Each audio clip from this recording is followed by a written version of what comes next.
you want to learn how to get retired, stay retired, and enjoy your life to the fullest? This is the Retire Happy Podcast with certified financial planner professional Jeremy Finger. Jeremy will be your guide to happiness as he discusses the art and science of retirement, breaking down the complicated information to help you make good financial decisions without worry or burden. Now, on to the show. Hello and welcome to Retire Happy with Jeremy Finger. Jeremy, what's going on, my man? I was just living life, helping people get retired and stay retired. Yes. I like the stay retired part, honestly, of that statement, right? I mean, you've talked about that before. I think that's pretty important. You only want to go back to work if you want to. Yes. Work optional, as we say. Yeah, absolutely. Well, today I know that we've got a pretty heavy podcast, not heavy as an emotional or any of that, but there's a lot of information coming at us, and you're really going to be kind of going over Secure Act 2.0, right? Something like that? That is right. There's many changes. I'm just going to be touching on as much as we can within this short podcast, and that if you got questions about any other parts of the Secure Act 2.0, they could reach out to us. Well, I'm glad that you're dissecting it a bit. I'm sure every member of Congress read all 1,600 pages. Yeah, I'm sure that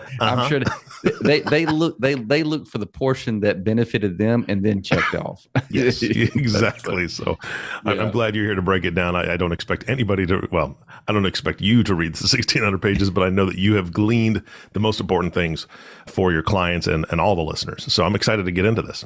Yeah, well, I appreciate it. I appreciate you having me, and we're just going to be touching in some high level stuff, some of the important things that really are that were designed for people over at age 50, and that may affect them, and also retirees. And so we're going to focus on that. But there's also so many other parts of this thing that we just simply aren't going to have time to go over today.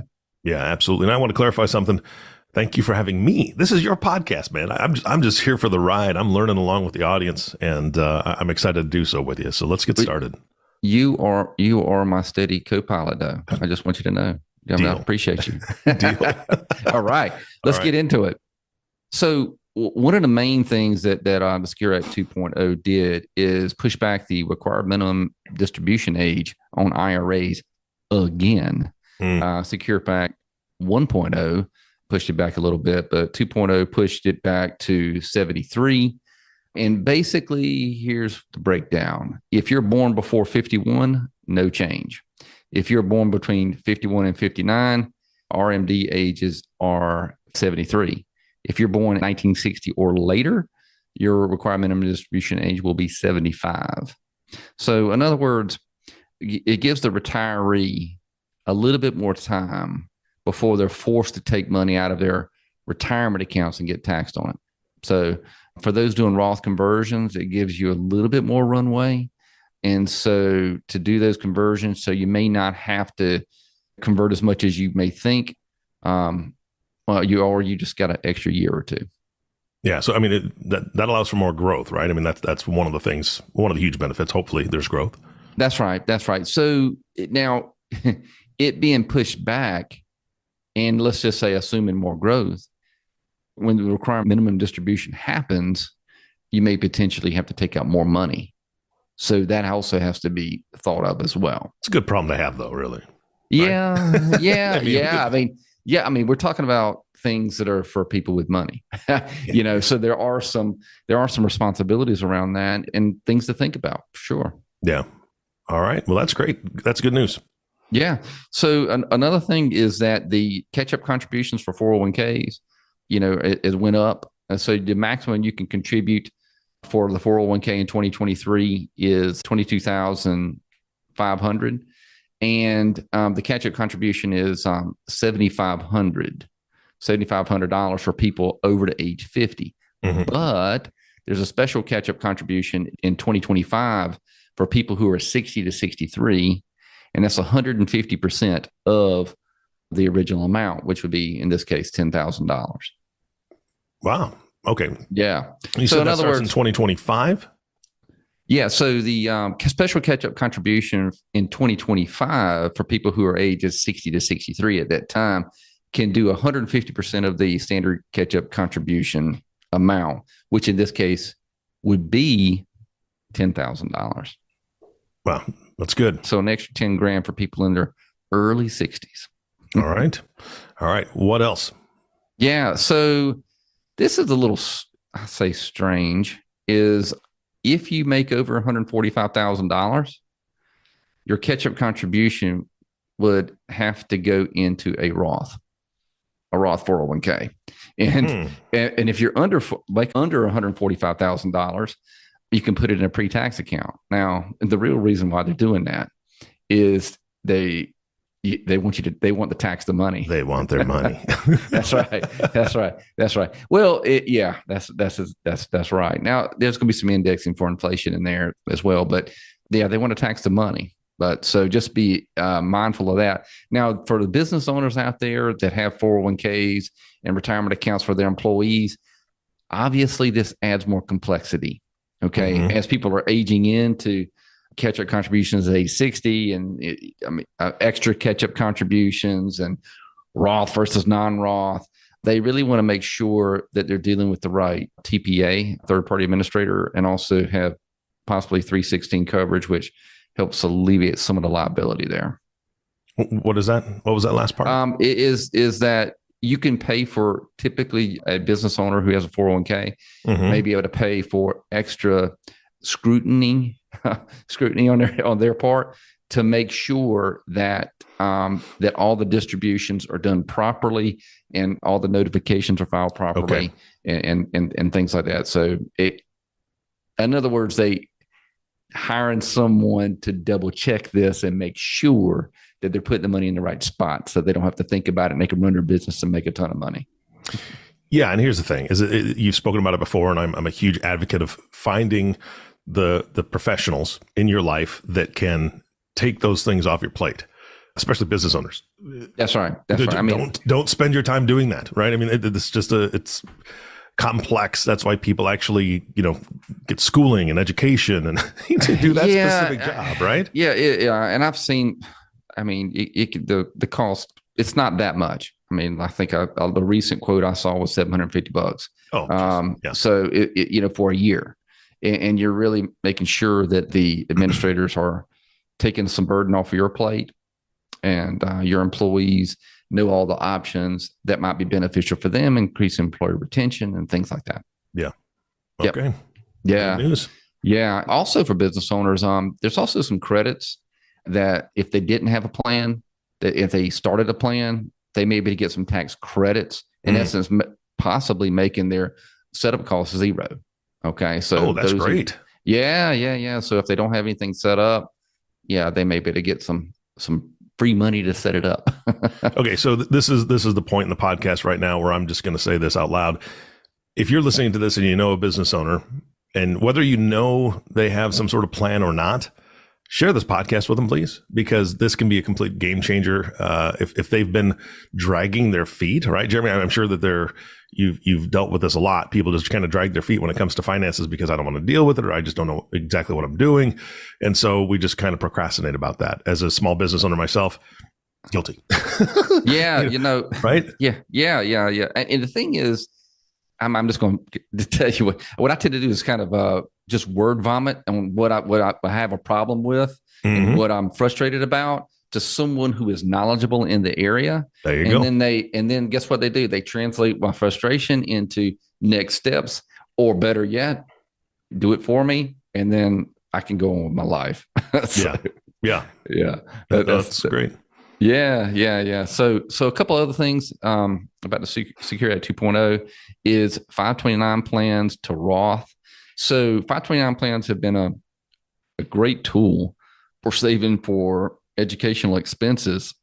And kind of one of the problems, I guess, if you have too much money in a 529 plan, what to do thereafter.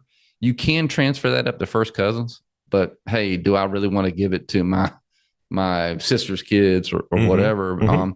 But they can also, forward that over to, let's say, your future grandchildren, I guess you could say. But there's a unique thing that the Security Act 2.0 is allowing for. If you've had the 529 plan for over 15 years, you can convert up to $35,000 of that to the beneficiary's Roth IRA. Okay. Yeah. So,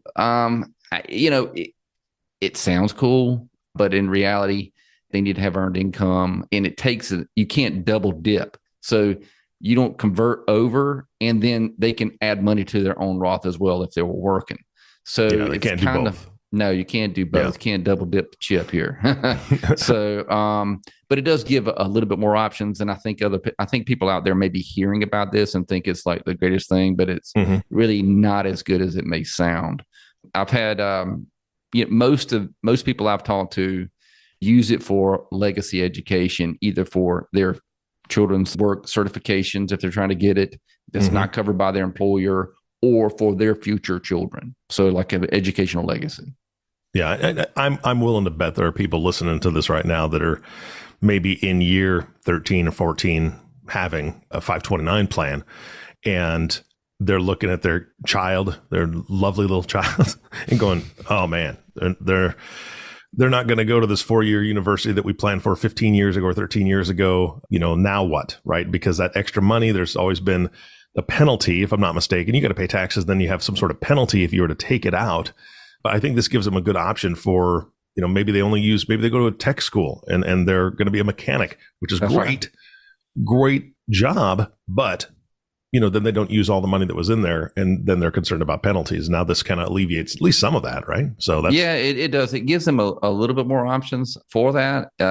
Again, you certainly feel free to talk to us or talk to your financial advisor about it, but it's kind of broad on what a 529 plan does qualify for. Even includes, K through 12 school as well. That's so right. I forgot about that. Yeah. So like if someone's going to a private school, kindergarten all the way through 12th grade, you can cycle your money through a 529 plan and possibly get some state tax deductions depending on what state you're in. Yeah. And so, if you're writing a check to a private school, do it through a 529 plan. At least take a look and see what the benefits are. In the state of South Carolina, at least currently, it's 7%. So you cycle through 10 grand, that'd save you $700. That's the shake a stick at. Obviously, talk to your CPA about this, but those are some options. As far as being able to withdraw the money from a 529 plan, you got to pay taxes and a 10% penalty on the earnings only. So it's not that dramatic if they have to take the money out. But a lot of wealthy people, again, just kind of think of this as an educational legacy. Yeah, absolutely. Yeah. One thing that is useful, it is for surviving spouses. Okay. Effective in 2024, if the spouse passes away, the surviving spouse can choose to roll it into their own IRA or keep it as, in this new way, really, and take required minimum distributions based on the deceased spouse's lifetime. So in other words, this really comes into play, Eric, if the surviving spouse is older than the younger spouse. Okay.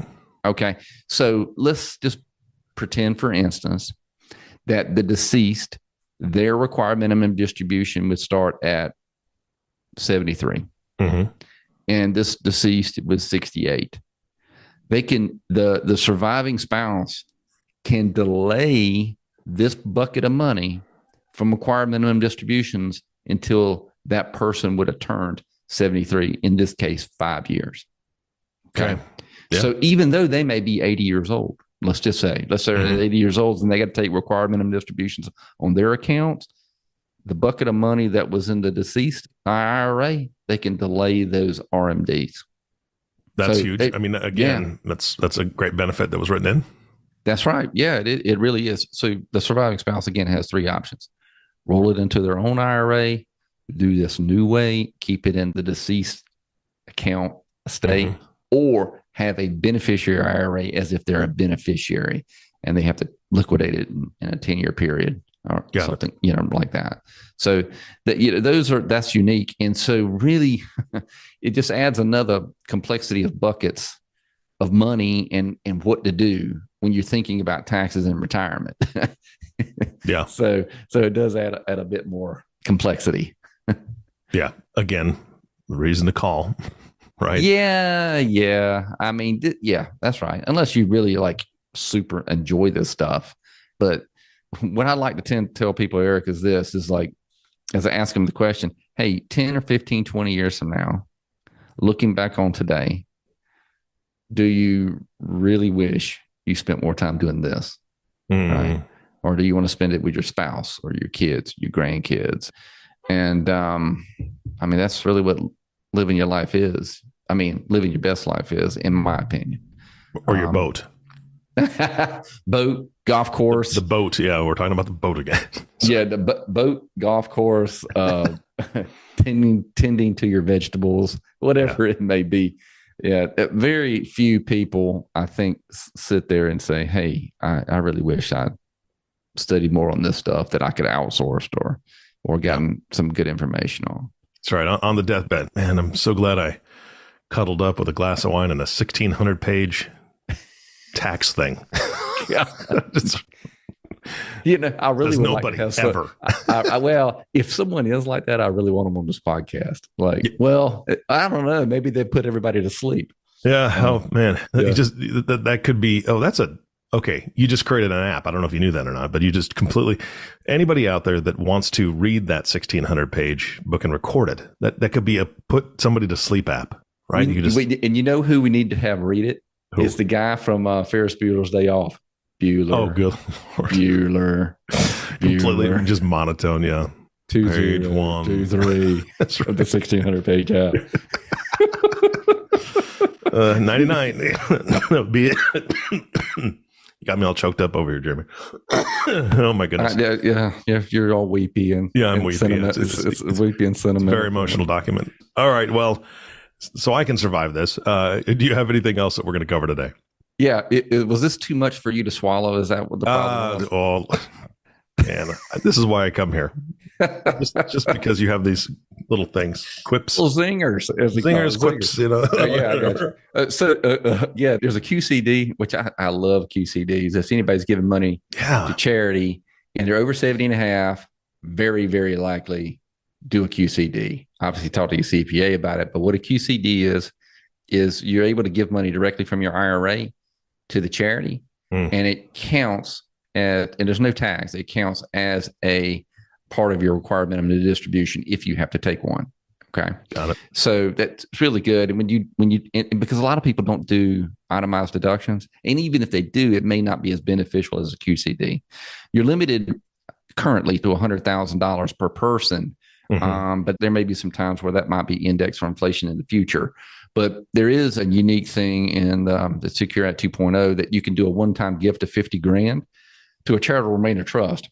But charitable remainder trust in these types of things they have to file their own tax return and there's some complexity to it. So it may not be worth it when you look at all the cost involved. But that's another thing out there that, at least for some people, saying, hey, this might be the greatest thing since sliced bread, but it may not be. So just to run through those options.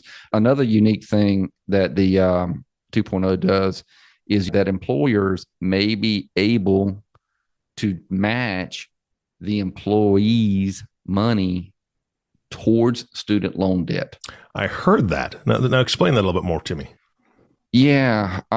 So starting in 2024, employers will be able to match employee student loan payments with matching payments to retirement accounts, giving the workers extra incentive to save while paying off educational loans. How does that get set up? Is that something that they have to talk to their HR department or a business owner that's listening to this that says, okay, that could be a good incentive because everybody's looking for good quality candidates, good quality employees. And so benefits are a huge piece of that. Do you know how that gets set up? And obviously we can point them to you to reach out to you, because I know that you got a pretty deep bench and have accountants and folks that you work with, but yeah. I mean, I would highly recommend talking to your HR department. Again, this kind of goes back to making sure that you have a really good third-party administrator for your retirement plans, so that mistakes and things are done properly. Yeah. So, but yeah, talk to the HR department. More than welcome to call us. Not a problem, and we'll kind of walk you through the next best steps there. Yeah, because I'm assuming an employee can't come in with, like a piece of paper with crayon on it. Hey, I contributed 10 grand or I paid $10,000 toward my student loans. Well, here's really the deal. If you've got a 401k provider, right, making sure that provider is providing the education needed for the employees to take full advantage of the plan. Yes. Yeah. Okay. Now, when they do this, it may benefit. It certainly can benefit the owner of the business in themselves. Number one, you have probably more satisfied employees. Number two, you may allow you to put more money into your own plan if you're doing, cash balance plans and things like that. And number three is that when you're educating employees and they make better business decisions, that's going to bleed over you would think it'd bleed over to helping them be more productive and more loyal to your business. Yeah, absolutely. Yeah. I'm sure. Yeah, I would think so. Yeah, I would think so. But again, if the employees, the employers here, the business owners here, listen to this podcast, if they don't feel like they're getting the kind of love for their provider that they need, just certainly feel free to reach out to us, and we can make sure we shoot them in the right direction. All right. Is there anything else we need to cover, or are you ready to give some contact information so they can reach out to you? Well, one last thing is that there are, again, through a 401k or retirement plan, there's emergency savings accounts. It's a little small thing, but again, it just adds more complexity to their retirement plan. So that's pretty much all we're prepared to talk to you about it today. All right. Well, give them your contact info so they can reach out to you to get more info or be pointed in the right direction. Absolutely. You can give us a call over here at Riverbend Wealth Management, 843-970-1049, or email me at Jeremy, Jeremy, at riverbendwm.com. All right. Jeremy, always a pleasure, my friend. Thank you so much for the education. I appreciate it, brother. You bet. And our last thank you always goes to you, the listening audience. Thank you so much for tuning in and listening to the Retire Happy podcast with Jeremy Finger. If you have not subscribed to the podcast yet, please click the subscribe now button below. This way, when Jeremy comes out with a new podcast, it'll show up directly on your listening device. And we humbly ask that you share this podcast, rate it, and leave a review. This actually does help others find the show. Again, thank you so much for listening today. For everyone at Riverbend Wealth Management, this is Eric Johnson reminding you to live your best day every day. And we'll see you next time. Thank you for listening to the Retire Happy podcast with certified financial planner Jeremy Finger. If you have any questions, please visit us at www.riverbendwealthmanagement.com or call us at 843-970-1043. And remember, click the subscribe button below to be notified when new episodes become available. Investment advice offered through Stratos Wealth Advisors, LLC, a registered investment advisor doing business as Riverbend Wealth Management. The opinions voiced in this podcast are for general information only and are not intended to provide specific advice or recommendations for any individual. To determine which strategies or investments may be suitable for you, consult the appropriate qualified professional prior to making a decision.